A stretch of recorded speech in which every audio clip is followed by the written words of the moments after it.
Hey y'all, welcome back to the party. It's me, your girl BrittReacts, and today we're going to react to more of Casual Geographic. That's right, we are so back. This is why Harambe's death was the right choice for the wrong reasons. Let's see what he has to say. If you want to inflict emotional damage on a millennial, remind them that the Harambe kid either is or is about to be a teenager. In a couple of months, it'll be a year short of a decade since the gorilla was prematurely walked off the census. And despite being named after a Swahili term for coming together, Harambe's death has been no less divisive. But the closer you get to the full story, with crucial context, the question becomes less of whether the zoo was right for turning the legacy of Bob Marley into a hashtag, and more of everything that went wrong to force the zoo to pull the trigger. Because Harambe's death was the right choice for the wrong reasons. Now hear me out, I'm not blaming the gorilla, in fact quite the opposite. Literally everyone involved but the gorilla ultimately failed him, and in about 10 minutes I'm gonna show you just how horrendous Harambe got done. The same 10 minutes it took for them to end him.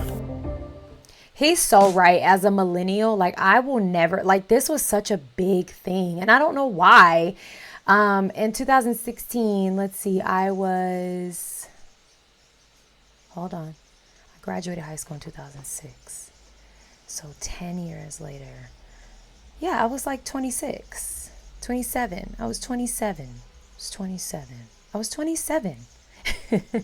But yeah, I don't, it was just, I remember it so vividly, like what a big deal it was. Why is that for us millennials? Can someone make that clear for me?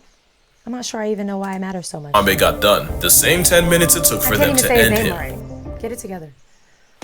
Flashback to 2016. Eggs were $1.68, a light skin and Under Armours was no-scoping entire teams, and Kanye was still Kanye. Yeah, he was. When he made graduation, all was good until a 3-year-old canon event changed the course of mankind. On May 28, 2016, a mother took 4 children to the Cincinnati Zoo and got to the gorilla world habitat when the youngest boy said he wanted to go swimming with the gorillas. She went back and forth with him and then turned around to start putting kids in strollers when she heard a splash, followed by immediate screaming. Like any other human, she went to the railing, and that's when her mind took an indelible screenshot when she realized, Cincinnati 911. Hi, my son fell in the zoo exhibit at the gorilla. There's a male gorilla standing over him. I need someone to contact the zoo, please.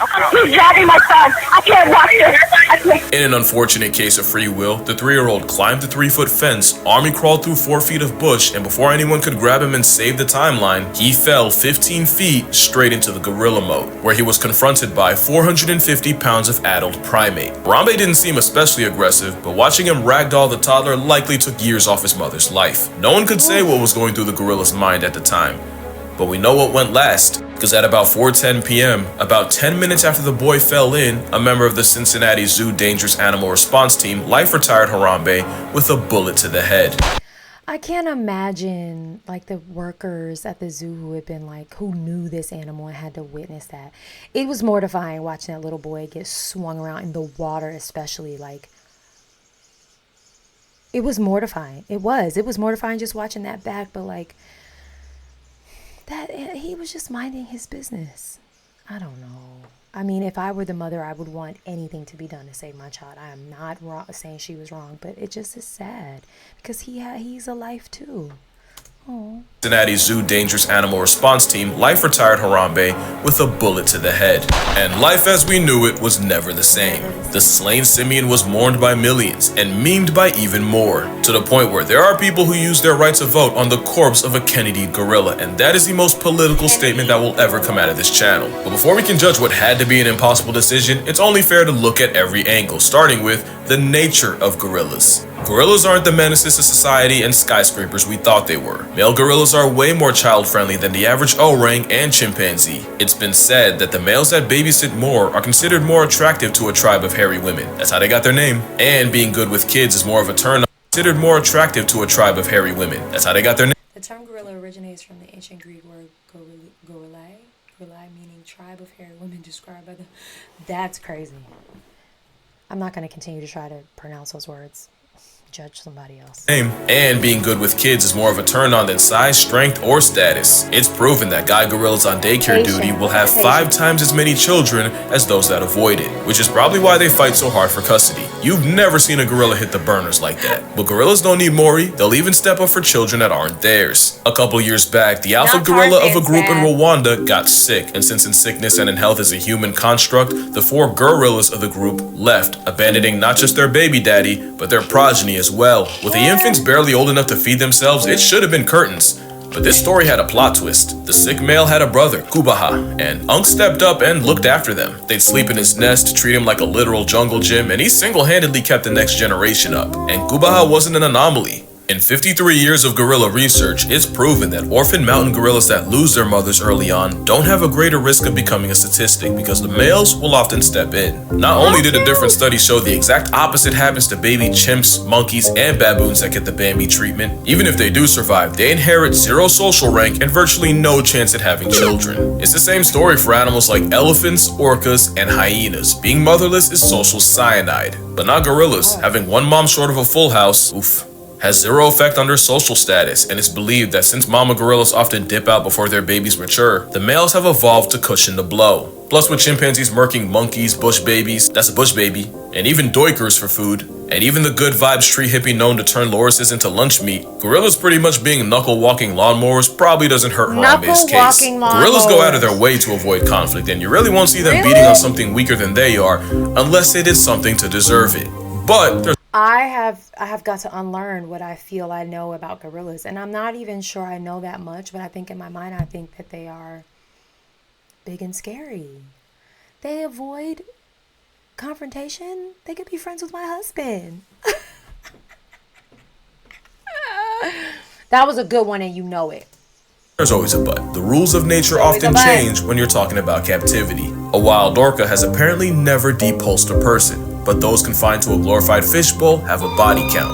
Pandas normally mate, date, and procreate no less than the average black bear, but those in captivity often get less play than Helen Keller's Spotify. In captivity, mother gorillas will often reject their own babies, and it happens a lot more than you would think, so maybe the parental instinct doesn't apply as much to a gorilla behind the glass. Yeah, no, because if I had a nickel for every time someone's son ended up in a gorilla enclosure, I'd already have 2 nickels by the time player number 3 decided to keep the tradition alive and airdropped himself to the gorilla grotto. On August 16th, 1996, another 3-year-old fell nearly 24 feet into the Brookfield Zoo gorilla exhibit. In a scene you've definitely seen before, 8-year-old Binti Draw climbed down to the boy, cradled him in her gorilla arms for nearly 60 feet, and gently placed him at the employee entrance where officials could get him. But what you might not know was that Binti was one of those gorillas rejected by her mother and was hand-raised by humans. Part of this raising meant her caretakers had to train her to be a mother once she became pregnant with the same baby riding shotgun while she rescued the boy. Part of this training included handing off her baby to staff for checkups, so there was low-key an argument as to whether this was an actual gorilla guardian angel or just an animal doing what it had been trained. Well, almost a decade earlier in 1986, 5-year-old Levin Merritt followed the same script, falling into the gorilla pit and knocking himself all the way out. And 25-year-old Yumbo stood protectively over the boy, gatekeeping any other gorilla from him, and when the child regained consciousness and cried out, instead of matching his energy, the silverback calmly led his family to a small hut on the other side of the enclosure. But unlike Binti, Yumbo wasn't human-raised or trained in childcare. This was actual gorilla free will that looked after the injured kid. So now you might be confused, because if you were on the fence on the Harambe happening, hearing about their social psychology and the gorilla history lesson would have surely kicked you onto the Harambe side. Well, every gorilla is different, so let's talk about the story of Harambe, you know, before he became a hashtag. Oh. But like, was he being playful? I guess we're about to find out. Oh Lord, this is... Harambe was born in the Gladys Porter Zoo in Brownsville, Texas, May 27th, 1999, meaning he had just turned 17 when he got sniped. Just like Binti, he was also rejected by his mother Kayla when he was only 3 weeks old. So zoo director Jerry Stone hand-raised Harambe, taking him home. The tiny gorilla was by all means his family. Jerry was actually the one to help Harambe's grandparents settle in after they arrived from Africa, and he was even there at Harambe's birth, cutting the umbilical cord. He changed diapers, got up at midnight to feed him. Nobody had put in more Harambe hours than Jerry. Jerry described him as a lovable troublemaker. He'd do things like throw water at female keepers and run away. He'd steal blankets just to give keepers an excuse to chase him. He'd even climb walls to get his keepers' attention just so he could fall backwards and make them catch him. By every account, Harambe meant well, but there was a point where Jerry stopped getting in the cage with him. Not because he was aggressive, but as he got bigger and stronger, there was a legitimate chance he could accidentally roughhouse Stone into eternal submission. But Jerry also noted that Harambe always looked after his siblings, fully embracing the big brother role. But on January 6th, 2002, before Harambe was even 3, someone left chlorine cleaning tablets way too close to a space heater, causing a leak of toxic chlorine gas that suffocated the gorillas. Did we know this? Zookeepers immediately called EMTs, and by administering oxygen, they were able to revive 8 of the gorillas. But there were 3 that never woke up: Harambe's mother, brother, and sister. Yeah, Harambe got hoed by humanity long before Cincinnati. Speaking of which, almost 10 years later in 2014, Harambe was now 15, and time came for him to be relocated to hopefully start his own troop. Jerry actually pushed for Harambe to be sent to Cincinnati. That way he could contribute to their breeding program. And in September, the gorilla named after a Bob Marley song was transferred to the Cincinnati Zoo and Botanical Garden. And was I today years old when I found that out? I was. I had no idea. What's that song sound like? Also, watching the Bob Marley film, which was really good, by the way, let me know I know very little of his music, like I thought I did.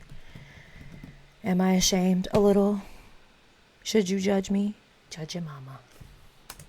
less than 2 years later, he would exist only as a statue. So there, now you have more background information than 90% of anyone who's given their opinion. Everything so far points against Harambe being a threat to the toddler, yet experts like Jane Goodall, Jack Hanna, and primatologist Franz de Waal all seem to agree the zoo made the right choice. And I'm with them. Harambe had to die.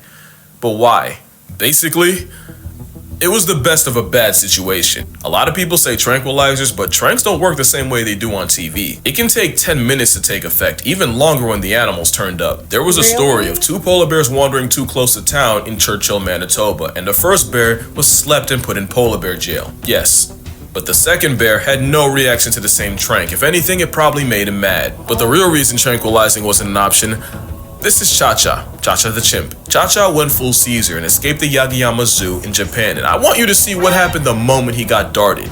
That man was a second away from becoming an Instagram reel. Animals don't understand the concept of anesthesia, but they do understand getting shot in the back, and in those 10 minutes to take effect, Harambe could have been the most dangerous gorilla outside of Hollywood. The next option would have been trying to have a keeper rescue the kid while distracting Harambe, but here's the thing. The moment the kid fell in, zoo officials signaled for all the gorillas to come inside. The 2 females complied, but Harambe, he was also using free will. Clearly he wasn't in the mood to cooperate. The last argument is that Harambe wasn't hurting the kid. In fact, it looks like he was protecting him. I actually agree. I think the father instinct was doing a lot of heavy lifting, but here's the thing. Harambe was a 450-pound immature teenager who never had a kid or was trained for it. He could have killed that kid completely by accident. This isn't 25-year-old Yambo. Young gorillas play rough, and 1 hard pull could rip his arm out of the socket, and 2 hard of a drag could bash the 3-year-old's head against a rock. Also, Harambe was clearly stressed out. The situation was a time bomb. The little boy freaking out and screaming, suddenly running away, or even just looking Harambe in the eye could have been enough to light the fuse. And speaking of time, don't forget, that kid was in gorilla custody for 10 minutes. Might not seem like much to you, but let it be your bloodline. 10 minutes will feel like and cost you 10 years. Now, what they should have done, in my non-professional online opinion, was get anyone who wasn't a keeper, paramedic, or zoo vet get him out of there, form a perimeter, something. I feel like all this could have been avoided if you didn't have a whole coliseum yelling at my mans. Silent game would have been golden, but at that point it was too late for all that, and so the last option meant erasing an endangered species and future father. I don't like it, you don't like it, nobody's happy, but let's be real. Think about what the conversation would be if that kid became a chalk outline right there. Well, I can tell you, because it's happened. November 4th, 2012. Oh my lord, I'm not ready to know this. Do I know about this? I just, as a mother, am like, just the thought of this is, gut-wrenching. Oh my Jesus. Okay. Pittsburgh Zoo. Mother lifts her 2-year-old over the railing for a better view. Mother ignores several warnings and signs. Mother somehow lets child slip, and Maddox Durkosh fell, bounced off a safety net meant only for phones and cameras, and touches earth inside the enclosure. Problem was, the toddler landed with the African wild dogs. The most efficient pack hunters in Africa. The ones infamous for turning body to buffet before it can pass away. Look, I can spare you the details. Just know it was quick, it was gruesome, and there was nothing anyone could do. The Durkoshes would file a wrongful death lawsuit against the zoo, seeking $300,000 because you can't put a price on life, but you can pay a lawyer to try. The family and the zoo would reach a confidential settlement. The endangered dogs were all relocated, except for the one shot by cops, and the entire exhibit was repurposed for another endangered African predator, the cheetah.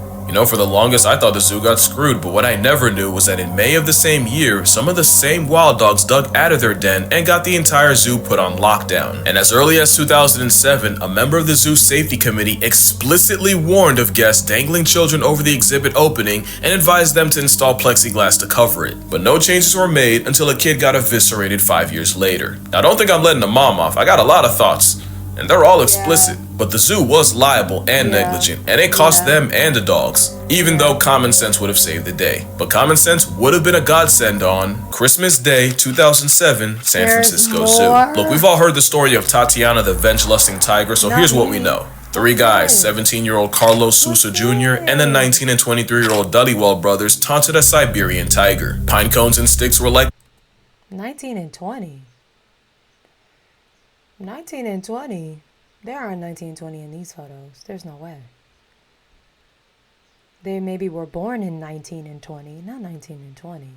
That's wild. The 19 and 23-year-old Dullywell brothers taunted a Siberian tiger. Pine cones and sticks were likely thrown at the tiger. The brothers' father admitted that the boys were drunk. Tatiana escaped, murked Sousa, and mauled the brothers until she was eventually shot by cops. And the Dullywell family settled a suit against the zoo for $900,000, and the Sousa family settled a wrongful death suit for an undisclosed amount. And both brothers would use their second chance at life to get into several run-ins with the law, one including a drunken fight with police, and the younger brother would pass away in 2012 due to unknown causes. By every metric, they fucked around and found out, and the 2 that lived came up almost $1 million off it. But 2 things can be true. The zoo screwed up bad because days after the attack, they said the moat Tatiana had escaped from was at least 20 feet tall. Turns out it was 12 and a half, a full 4 feet lower than federal safety standards. And if you know tigers, that is one fuck of an oopsie. But also, after killing Sousa, Tatiana tracked the brothers down. But because cafe employees refused to let the 2 in, the Siberian Fury pulled up outside the cafe and mauled them again. It took 6 full minutes for zoo employees to realize that the brothers weren't drunk idiots screaming.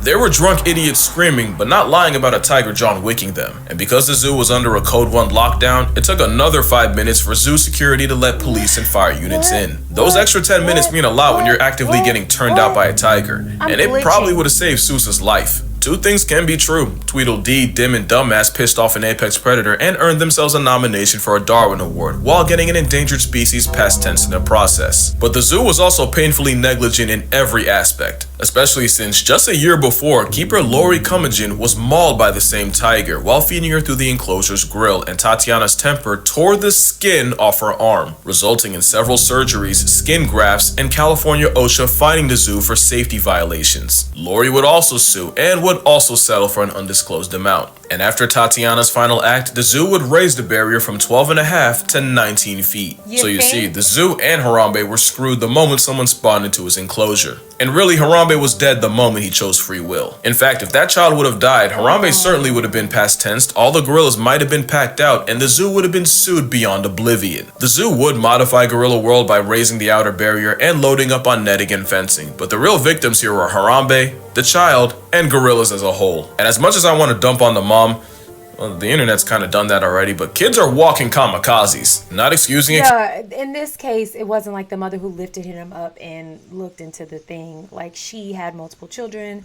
And listen, I have a girl that's 10 years old and I have a boy that's 19 months old, and I tell everyone I know, this boy,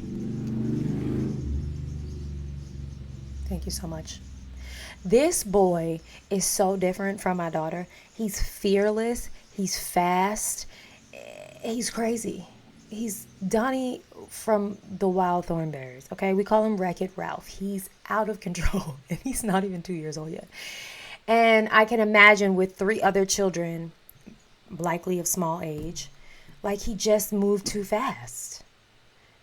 This is, my heart is broken. Cause damn it, watch your crotch and the things that come out, but you don't think a kid will till they do. And mama, I love you, I really do, but when I was about knee high, my mom turned away for a second at the park, and when she turned back, she saw me on the other side of a pond leaning in. And if both my parents didn't go Usain Bolt and catch me before I fell in, well, we know how that story ends. I also almost got kidnapped.